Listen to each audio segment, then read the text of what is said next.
Welcome back to On the Clock, our show about making the moments matter. I'm your host, Elisa Gumbs. For the next few episodes, we'll be doing a special series in the lead up to this very important election about how it's affecting Black women. Today, we're chatting about what Black women voters want with LaTosha Brown, an activist, organizer, political strategist, and the co-founder of Black Voters Matter. LaTosha, we're so excited to have you here on the Clock. How are you? I am well. Thank you for having me here. I think that we are in really interesting times. I'm happy to be here. We are. I feel like we're all obsessed with politics in this moment, but you've been doing this for a long time. What first led you to that passion? You know, I started doing political work in my early 20s. I was actually doing a lot of youth organizing. I lived in Selma, Alabama, so you can't be around in Selma, Alabama, which was the home of the voting rights movement, and not get engaged in some level. And so I was doing a lot of youth organizing. I was a youth organizer with 21st Century Youth Leadership Movement, and we were a youth leadership empowerment organization. And one of the pieces that we deeply cared about was really education reform. That was a core issue for us, and what we saw happening in schools with young people. And so as a result, one of my mentors, who happened to be a state senator, got me involved in an organization called the New South Coalition. And in the New South Coalition, I became very active and engaged around how do we build power? How do we do political organizing? So instead of just community organizing, I expanded it really around community organizing around three things. Really, I wanted to see education reform and young people being engaged in it. But two, I really had this understanding of it wasn't just enough to participate. We need power, and that the way that we can actually gain power is using the leverage of our vote. That if collectively we moved in a particular direction, we could send a message around who would lead and who would and what our policy priorities were,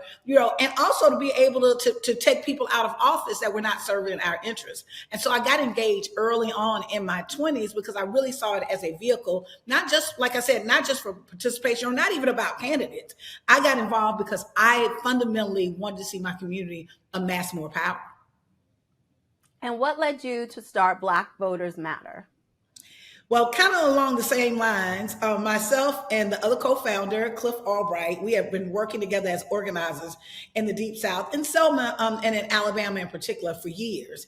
And part of the thing that we thought about as being political organizers, there were three things that we always felt like if we had these tools, we could make a difference. We could change the political landscape. One, it was money, because oftentimes we were doing the work.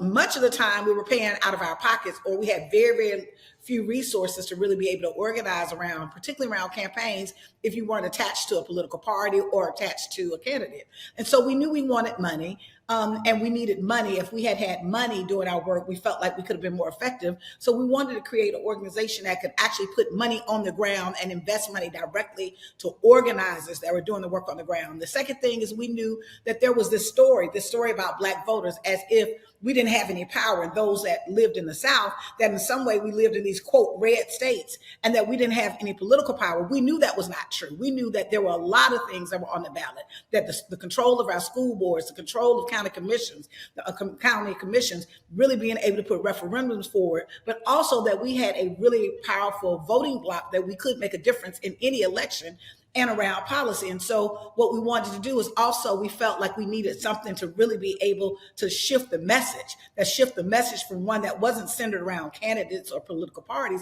but really was centered around the power of Black people to be able to operate in our agency and do this work politically. And the third thing is that we felt like we needed the capacity built in the ecosystem and organizers with organizations that literally were focused on social justice. That what would it look like if we worked ourselves almost like a coordinated campaign, that we had this rich ecosystem, and if we were focused on building the capacity, what would that look like? And so that's what we did. We created in 2016, we formed this organization, Black Voters Matter Fund and the BVM Capacity Building Institute, with those three things in mind: money, movement, infrastructure, and message. And so as a result, over the last 7 years, we've actually moved millions of dollars. We've moved over $40 million to Black-led grassroots groups on the ground all across the country. We wanted to focus on message and shifting the message of who Black voters were and how we were discussed in these conversations, and that we were discussed in these conversations not as victims, but we were power brokers. And so as a result, even last year alone, there were over 18,000 mentions, of our work, or literally the work that we're doing in terms of Black communities. We wanted to also make sure that we were supporting the infrastructure of the ecosystem of Black-led organizations that are in the field. And so what we do is we have partnerships, ongoing partnerships. There is no off season for us. It's not a presidential season to rest. We work 365 days out of the year. And so every state that we work with, we're working with we work with at least 20 to over 100 organizations. So we've got a base of hundreds of organizations that we're working with, ongoing, really working as a coordinated effort to build power for our communities. Wow. One of the 5 core beliefs of Black Voters Matter is that the leadership, talent, and commitment demonstrated by Black women in particular must receive recognition and, more importantly, investment in order to flourish and multiply. Talk to us, please, about the importance of Black women to the political process.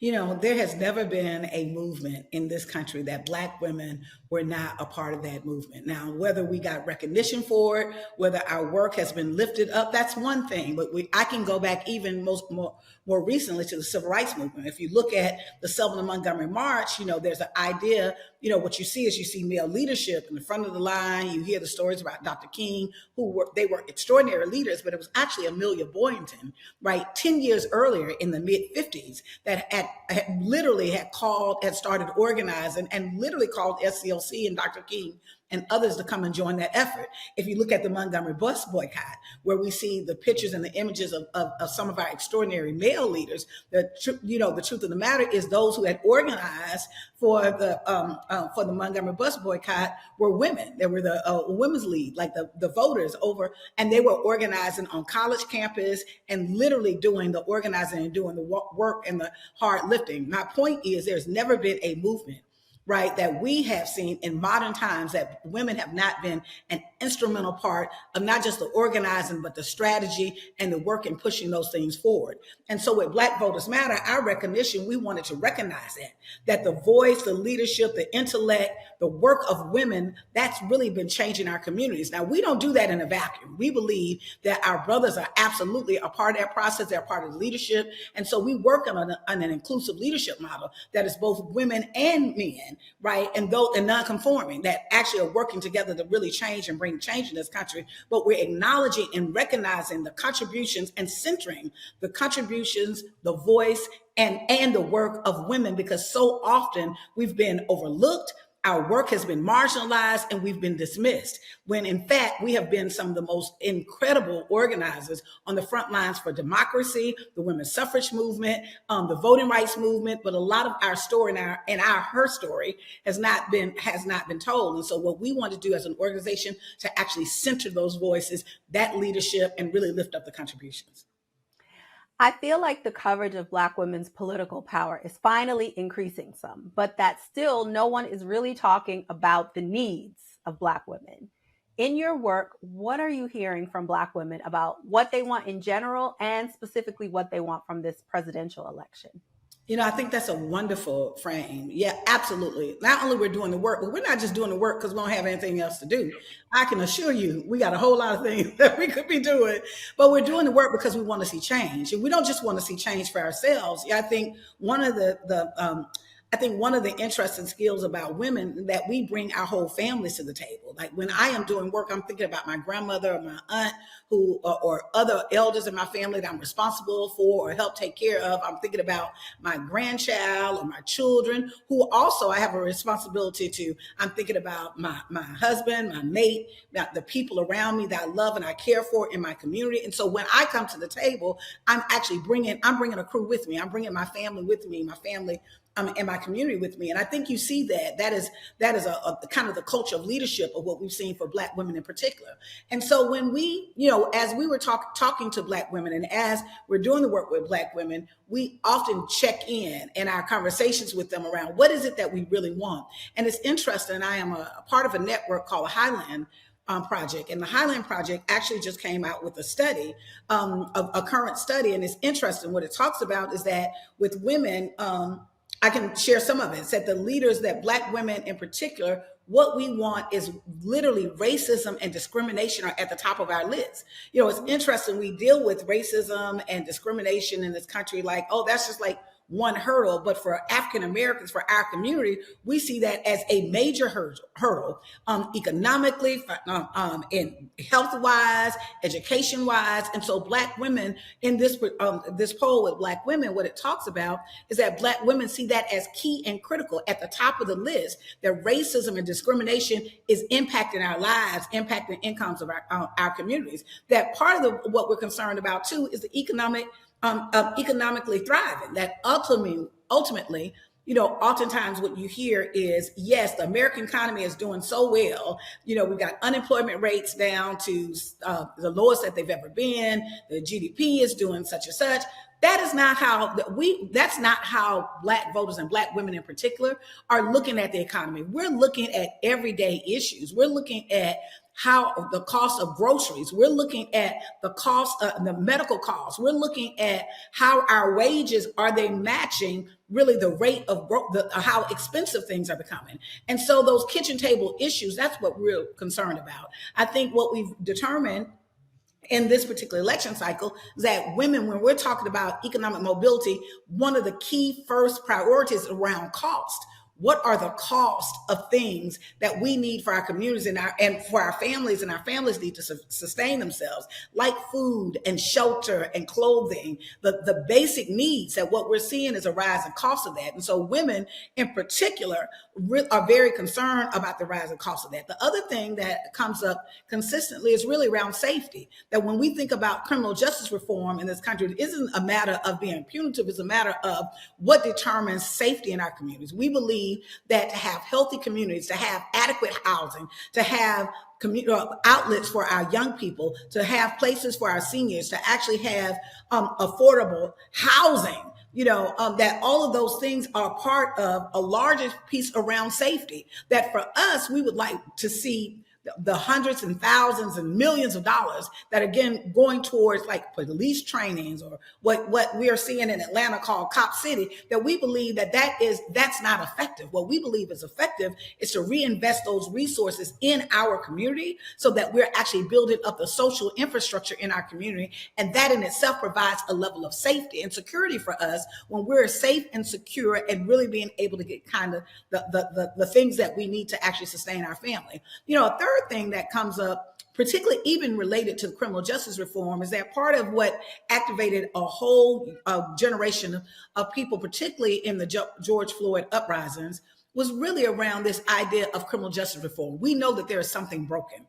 There is something broken in the system, that we see that African Americans disproportionately are incarcerated. The mass incarceration that we saw that came out of the Reagan years, that we're actually still dealing with in our communities. That fundamentally what we know is this is a system that has been broken, and there needs to be more accountability around police and police officers, those that say that they serve our community, right? We just saw where a woman literally called for help, and instead somehow she wound up, Miss Sonia Massey, here she winds up dead in her home after she called for help. That happens too often. It is unacceptable, and somehow it constantly happens to the Black people, Black men and women. And so we want that to stop.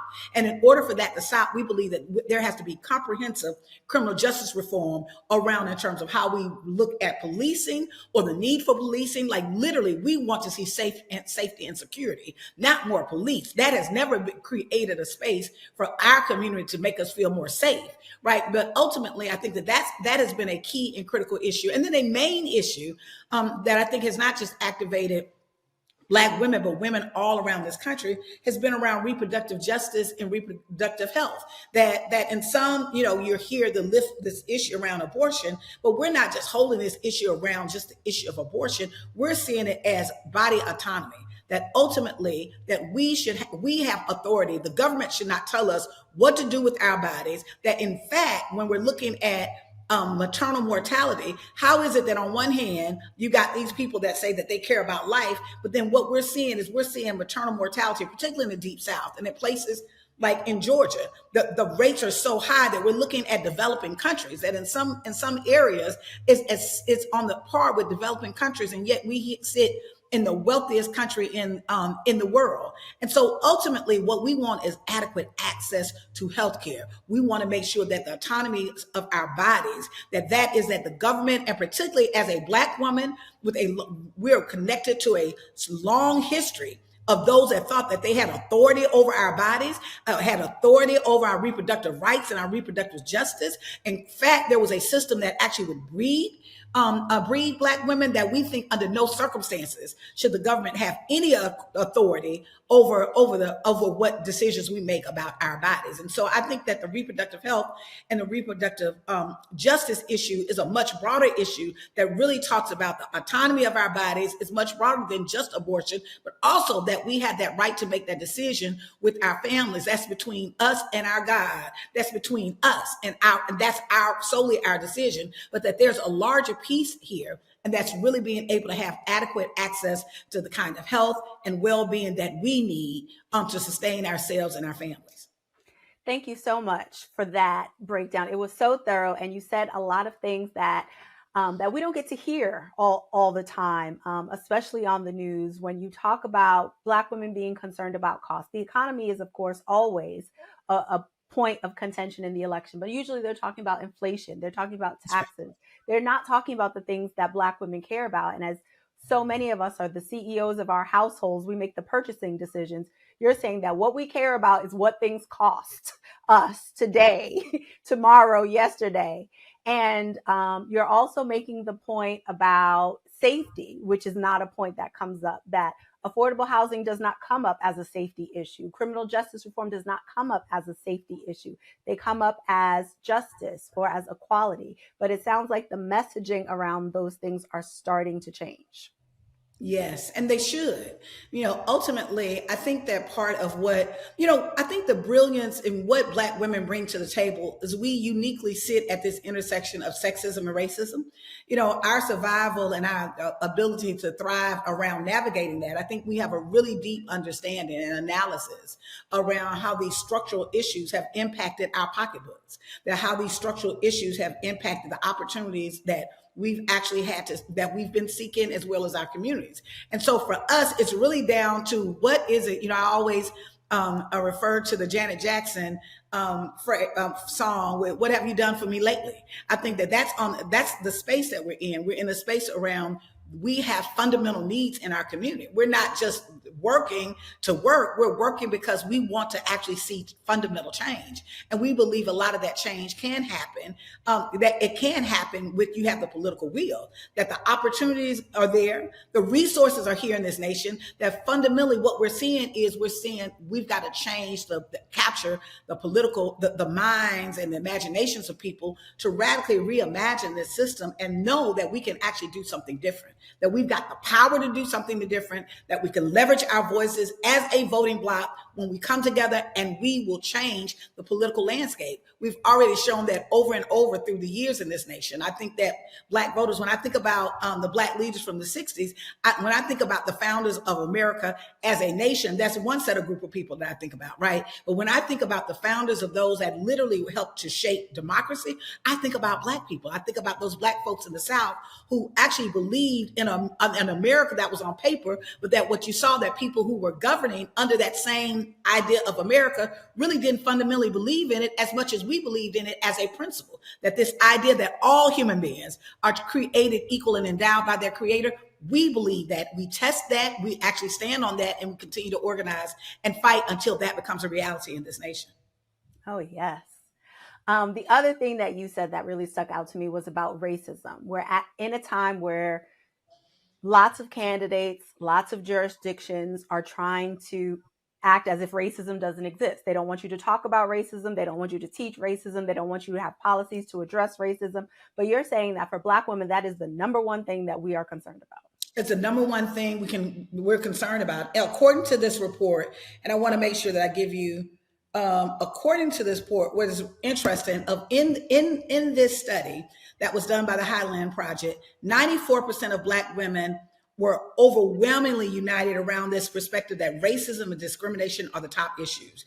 Criminal justice, it fell in the order of 93% saw a criminal justice system needed reformation, that protecting the voting rights of citizens, 92% of Black women polled believe that, Social Security and Medicare, 90%, and fighting inflation and lowering the cost of goods, 90% of women. And we all saw that in the context of racism and discrimination. We believe what we're seeing is that this inequity of wages, that many of us know that we're working and our white male counterparts are making more money than what we're making, doing the same exact job. We want to make sure that we're dealing with that inequity, around this economic inequity. That is a part of racism and discrimination for us. What we've seen is we've seen the redlining of housing, or we've seen a particular quality of housing or lack of quality of housing that we have access and available to. We've actually seen a premium in cost, that there are people that will come in our communities and try to exploit by raising the cost because there's a lack of access,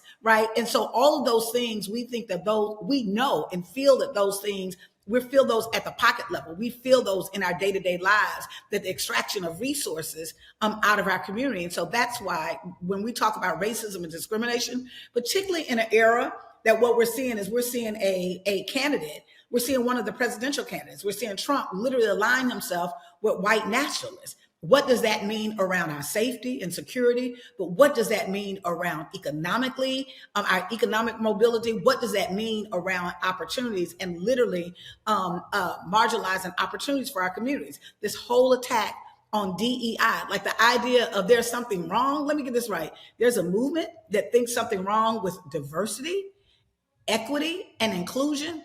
That in itself says it all. That the fact that you would actually think that there is something wrong with this notion of diversity, that there's something wrong with inclusion, that there's something wrong with equity, just the very fact that frame is even being questioned tells us literally where we are in this space in this nation.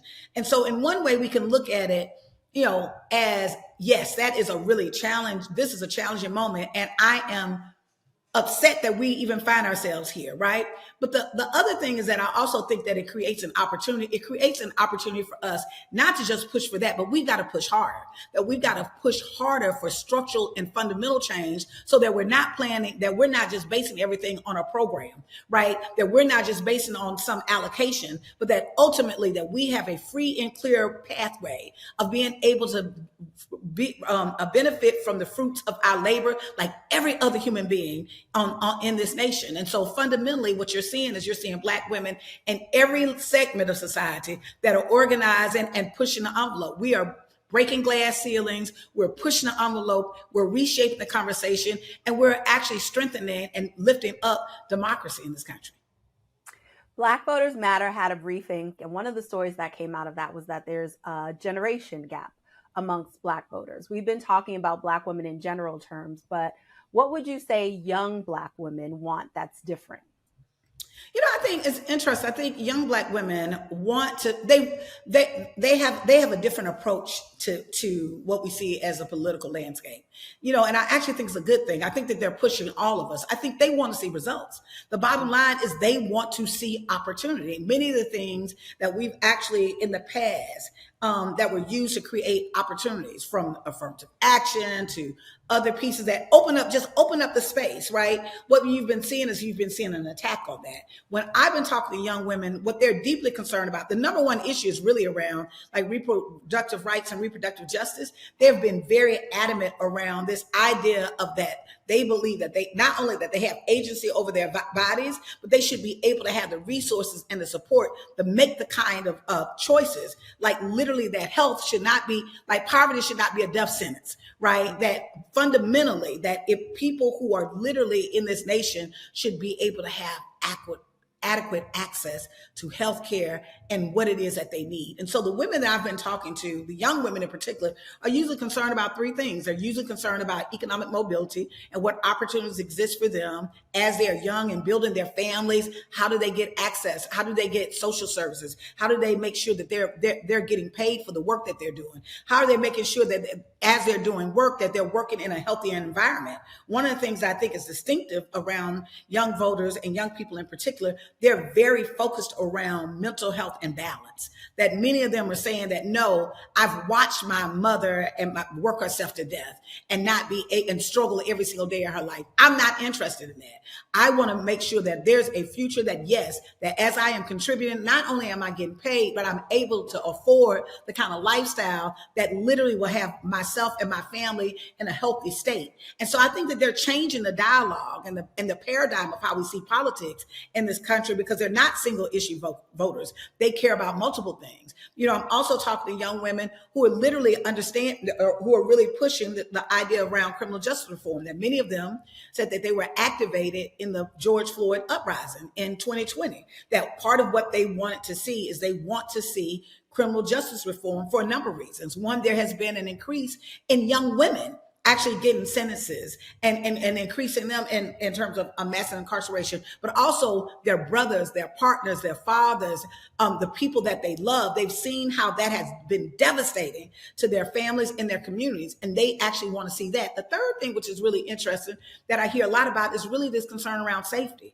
That in this environment that we've actually seen heightened racial rhetoric, right? Particularly about a top candidates. When you've seen such an intense political environment, that makes us feel unsafe.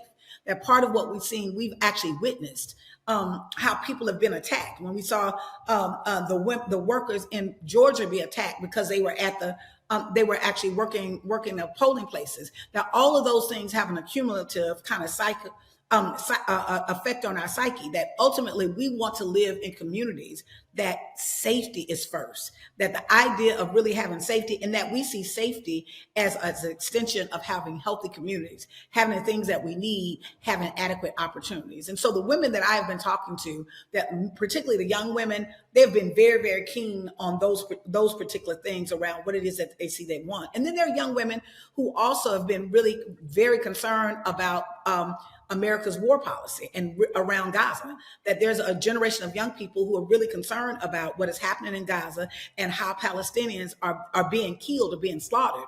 And they want to see that stop. They don't want their tax dollars being paid to literally be able to actually commit these atrocities against a people that they actually identify with, that they actually see their babies, young, and they identify with them as young people because they see a lot of them who have young families or new families. And so those are the issues over and over again that when I'm talking to young people, that they continuously come up, young women in particular. There's this perception that Black voters are candidate driven. What are you seeing amongst Black women voters who now have the opportunity to vote for a Black woman candidate for president for the first time in most of our lives? It is a really special moment. It is a very special moment. I think this moment I want people to, I lift up that this moment has been in the making for decades.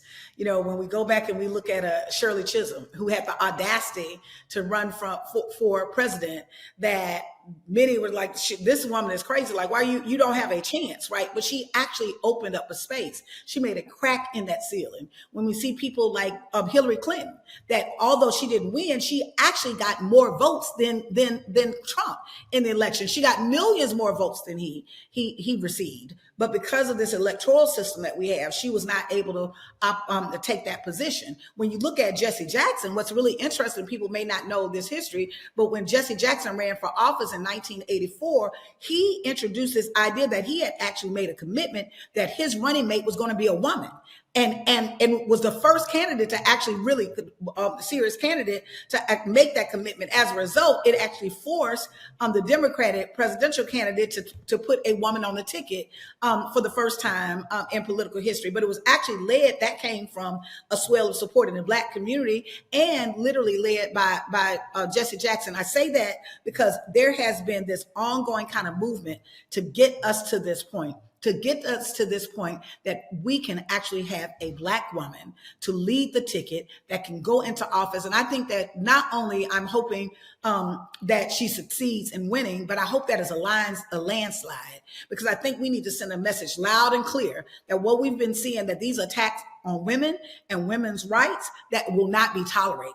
That secondly, this idea that women in some way, that we're held at a different level of scrutiny than our male counterparts, that will not be tolerated. And then the third thing, that anytime that you come for Black women, that we're going to come back for you in kind. And so I am hoping and believing and feeling the energy that in this election cycle, it's a moment for us to not just around a candidate, although I know Vice President Harris, I think she's an amazing leader. I'm super excited about her, but I think this election is even greater than her. This election is really around how we are going to stand in the space of our power and unapologetically stand in it, take it, yield it, and will it to what it is that we need to create the kind of America we desire and we deserve. I got chills just now when you were talking. I mean, really, I hope everyone does feel the power of this moment. And for that reason, I want to switch us into action now. For those of us who want change, what are some of the things we could be doing in the lead up to November 5th to make that happen? Well, there are a couple of things. I'm going to say a couple of things. First thing is find a political home or a political organization that you can work with. This is not the moment to sit on the sidelines. Come on, y'all. Y'all got to get in it. We got to get in it to win it. And so I encourage you. There's so many great organizations that are doing work. You know, you can actually join our organization or be a part of some of the efforts we're doing. Black Voters Matter Fund.org. That's Black Voters Matter FUND.org. If you go to our website, you can actually sign up as a volunteer. We've got bus tours going on all around the country in the next 4 months and the next 3 months on the blackest bus in America. If you Google it, yes, we are the blackest bus. We have the blackest bus in America. And our bus tours as we're going from city to city and state to state. In addition to that, every single Tuesday, we do what is called Texting Tuesdays. Sometimes we have texting and tacos. Sometimes we're doing texting and tiaras. Like, we have a really good time. Now, I think this is also a moment that politics has been so intense that sometimes we've allowed some of the joy to be extracted out of it. No, we're bringing the joy back. We're bringing the joy back to building power, right? We always say we spread love and build power, and we're doing that. And so I think one of the ways is to get engaged in some activities that make you like that you can invest your gifts and your skills in. We do our Texting Tuesdays every Tuesday. There are people that are doing canvassing. We're doing canvassing, which we're going out door to door to talk to people, to be a part of rallies. The first thing is put some work in, and if you're not in a position where you can actually go out with an organization or go canvassing, or even just join us, you can join us from the comfort of your home doing phone banking or text banking. But even if those things don't necessarily appeal to you, there are things that you also can do, from letter writing campaigns to actually writing a check. The next thing that you can do is write a check, whether it's $5, $100, $1,000, or $10,000. You would be amazed at organizations that are doing this work on the front lines, how important it is, not just for us to receive the money, but to receive the money from you.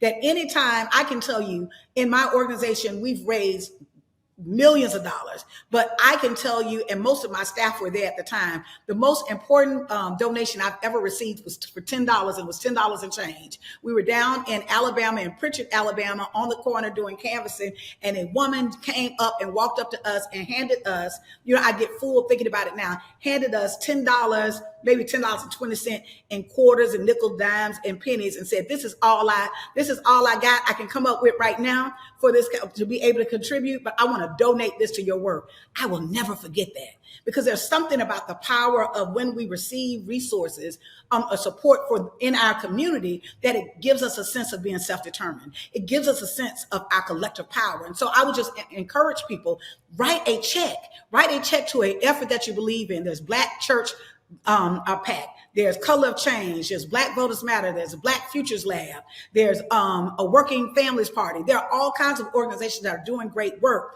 When you send a donation, it says, I believe in you. I'm with you. I'm willing to invest in you. Those are the greatest investments. They actually encourage us and make us feel a sense of connectivity and power. And so it's important for you at this moment to write it. If it's $50, if it's $5, find an effort that you believe in that's doing this work and contribute. And then the third thing is your voice, that we need your voice. This isn't the time to be quiet. So whether it's on your social media, platforms, whether it's calling folks, everybody should be responsible, like for at least 10 people. This election cycle, make it in your mind that you're going to amplify your one vote by 10.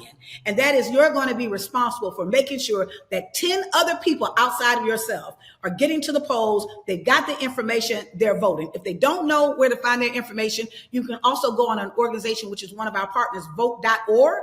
You can check your status, you can check your registration, you can get registered. So make sure that you are ready, right? You are ready to roll. And we can do that in a number of ways. We're doing the work, we're writing the checks, we're organizing our communities, and we're making sure that we're prepared for this fight. Because what our theme this year for Black Voters Matter is we fight back.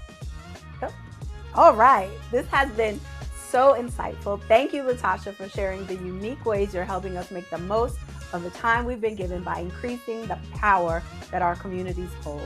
And thank you all for watching On the Clock. We'll see you next time as we continue to talk about working with purpose and living with passion.